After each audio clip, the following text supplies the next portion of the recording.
총 탕감액은 원금의 2억 900만 원 정도 탕감이 되신 분입니다.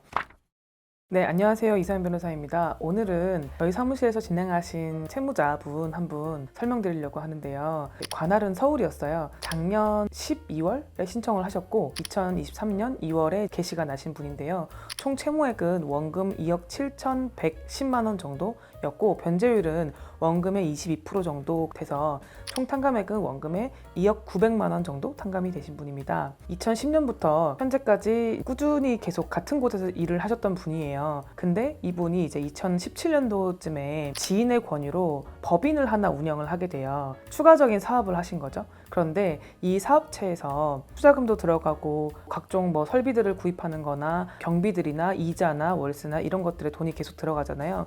그래서 그러다 보니까 매출보다 비용이 더 많이 발생하는 그런 상황이 지속되면서 본인이 원래 직장에서 받는 급여도 다 투입을 하고 개인 신용으로 대출까지 받아서 법인 운영 자금으로 다 사용을 했는데 이게 계속 쌓이니까 법인에 대해서 더 이상 답이 없다고 생각을 하신 거예요. 왜냐면은 내가 급여를 받아서 생활은 원래 정상적으로 했던 분이고 급여도 조금 있었던 분인데 법인에서 계속 마이너스가 나니까 집에 생활비도 갖다 줄 수가 없고 가족의 어떤 가게가 훨씬 더 어려워지게 되잖아요. 그래서 사업체가 망하게 된 거죠. 그런데 이제 이분이 그 이후에 회사의 대표이사로서 대출도 있었고 개인 대출도 있었고 급여를 정상적으로 가지고 올 수 없다 보니까 가게에서도 계속 빚이 늘어나는 구조였거든요. 연체가 되게 되죠. 급여가 압류가 되기 시작한 거예요. 우리나라에서 급여를 압류할 수 없는 압류금지 채권이라는 게 있는데 이 압류금지 채권은 금액이 딱 결정되어 있어요. 185만 원으로 185만 원 빼고 나머지는 채권자가 압류를 할 수 있도록 되어 있거든요. 200만 원을 벌든 300만 원을 벌든 400만 원을 벌든 185만 원을 제외한 나머지는 다 변제금에 투입이 돼야 되는 거고 가족이 뭐 3명이냐 5명이냐 뭐 7명이냐 이런 거 아무 상관없이 무조건 185만 원 빼고는 다 변제를 해야 되기 때문에 배우자 그리고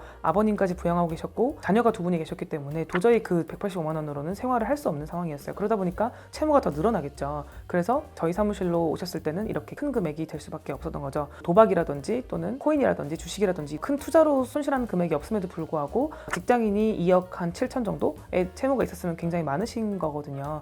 급여가 오래 압류된 분이었기 때문에 그 급여만으로 생활이 어렵잖아요. 이런 경우에는 이제 신청을 어떻게 하냐면 인가 후 변제라고 해서 원래는 개인회생을 신청하고 3개월 뒤부터 저희가 변제를 하겠습니다 라고 신청을 해요. 4개월 차부터 법원에 변제금을 저축할 수 있도록 준비를 하는데 이분 같은 경우에는 급여가 계속 압류되어 있으니까 낼 돈이 없잖아요. 그래서 인가 후에 압류를 해제하고 온전히 급여를 받아서 받은 금액 중에서 일부를 변제할 수 있는 방식으로 변제 계획안을 저희가 신청하게 되고 이런 것들은 대부분 그래도 법원의 허가를 받을 수 있는 상황이어서 인가 후 변제로 정리가 되신 분입니다. 급여가 압류되신 분들이 개인회생을 할 때는 이게 언제 풀리냐, 돈을 다 갚고 나서 면책 때 풀리는 거냐라고 이제 궁금해하시는 분들이 있는데 개인회생을 신청하고 개인회생이 개시 결정이 나고 그 다음에 법원에서 완벽한 허가인 인가 때부터 급여를 압류를 해제할 수 있습니다. 근데 그 압류 해제하는 거를 인가가 나면 바로 그냥 자동적으로 해제가 되는 건 아니고요. 별도의 신청을 해서 해제 결정을 받아야지 비로소 그 압류가 풀립니다. 과거에 이제 사업을 하셨던 분이잖아요. 그러다 보니까 건강보험료가 미납이 있으셨던 분이었어요. 그런데 건강보험료는 우선 변제 채권이라고 해서 변제 기간 중에서 먼저 변제하도록 되어 있거든요. 그래서 6개월치는 건강보험료 납부를 먼저 하고 그 이후에 나머지 이제 변제 재원을 마련을 해서 총 36개월로 무사히 변제 계획안이 통과되신 분이라서 사업을 하시던 분들이 이제 개인회생을 할 때는 어떤 방식으로 가는지 급여가 압류된 분이 개인회생을 할 때는 어떤 프로세스로 진행이 되는지를 좀 설명드리려고 사례를 준비해봤습니다. 네, 감사합니다.